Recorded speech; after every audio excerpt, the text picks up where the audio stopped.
You remember the conversation the nation was having about toning down the rhetoric after Trump was shot, that it's time to come together?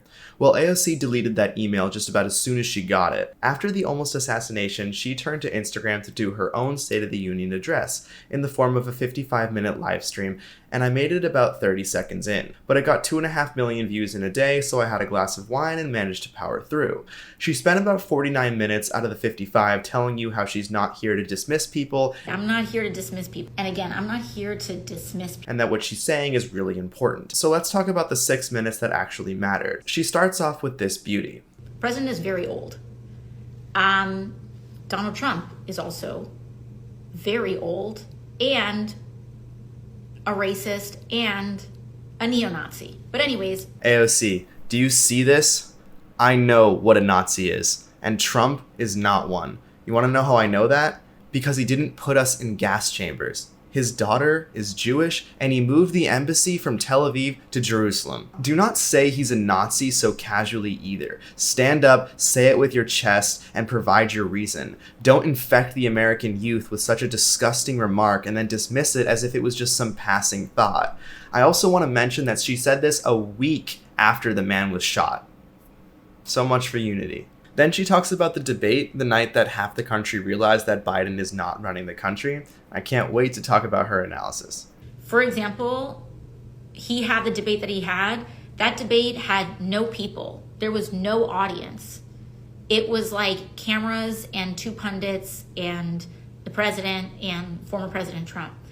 And then people went the next day and they saw that he did amazing the day he did a rally, I believe in North Carolina, and he did a rally the day after, and it went super, super well. And people were like, where was this Joe Biden? That rally went super well, you're right. Compared to the debate, he did have teleprompters and was able to read 70% of the words correctly without falling off the stage. So it was a huge win. You see, the issue that the Democrats are in right now is very much because they set the bar too low. Had they actually been critical of Biden years ago, there could have been unity around getting a new candidate. But when he spent years not being able to find his way off a stage, you said, well, come on, he found it eventually. He was just being thorough. So it's not Trump or the Republicans' fault. It's supporting someone you knew was a disaster to begin with. Then she goes with this incredible blanket statement. Everybody is terrified of a Trump presidency. And everybody wants to do everything and anything possible to prevent that from happening. And I think that regardless of your position on that, I think an overwhelming amount of people are motivated by that. Here's 2 reasons why I can't stand a statement like that. One is that it's just incorrect. It's closer to half the country, it's not everyone. But secondly, and perhaps more importantly, it demonizes the people who support him. The difference between Trump's messaging and Biden's messaging is that Trump demonizes the candidate, whereas Biden and his people demonize the supporters. By saying everyone is afraid of a Trump presidency, we're perceived as unaware of some horrible threat to democracy, when in reality, we're watching a loaf of bread run the country and we're just tired of it. This live stream only gets worse, so buckle up. We are in an age and in a digital culture where people have gotten way too comfortable and gotten way too reflexive in this habit of anyone who doesn't agree with me is stupid, or everyone who doesn't agree with me doesn't see the full landscape of things. The hypocrisy is out of this world. You talk about a tendency that people have to call people stupid who they disagree with, when you literally call half the nation supporters of fascism. That if we vote for Trump, all of a sudden we're a fascist. Talk about painting with a broad brush. Also, calling someone a fascist and a threat to democracy is a lot worse than calling them stupid, and I'm sure you do that as well. Okay, let's listen to her talk about Biden again. I do think that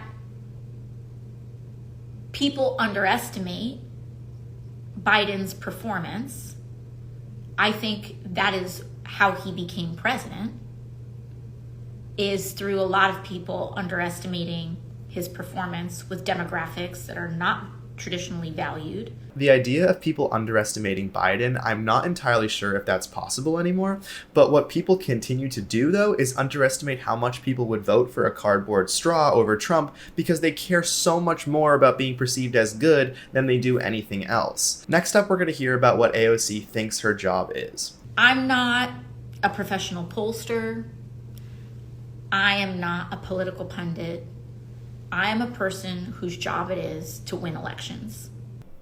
Actually, your job is to represent the New York's 14th congressional district. That is what you were elected to do. Your logic is completely flawed. Saying your job is to win elections is the same thing as someone saying that their job is to get hired. I think we've identified how our tax dollars go away so quickly. Now AOC is going to share with us what upsets her. To a certain extent, I don't care what name is on there. We are not losing. I don't know about you, but my community does not have the option to lose. My community does not have the luxury of accepting loss in July of an election year. Like, my people are the first ones deported. They're the first ones put in Rikers. They're the first ones whose families are killed by war. Did she just blatantly admit that her community has a lot of illegal immigrants and criminals, and that this is scary because Trump is going to actually enforce the law? Being the first ones whose families are killed by war, implying that Trump will, get us into more war? I mean, look at the world right now. It's on fire. To me, we're a lot closer to World War III than we ever were under Trump. Lastly, AOC talks about what the transition will be like if they kick out Joe Biden. Because if you think that's going to be an easy transition, I'm here to tell you that a huge amount of the donor class and a huge amount of these elites and a huge amount of these folks in these rooms that I see that are pushing for President Biden to not be the nominee also are not interested in seeing the vice president being the nominee. Will they win out on that? I don't know, but I am here to tell you, do not take that for granted. President Biden and Vice President Harris have been campaigning their behinds off, and there is a war chest of at least $100 million prepared for the general election. If there is a new Democratic nominee, that money cannot be transferred. We're at this hilarious point where Republicans are celebrating Democrats defending Biden because we know that he's the easiest opponent, which only makes Biden more upset, which makes him stay in the race. Honestly, it's an absolutely comical cycle. If you guys want to see Biden forget who his wife is, click this video. And I'm also having a free watch party on November 5th, and I can't wait to see you guys there. Bye. 1 year ago, I was waitressing in a taco shop in downtown Manhattan.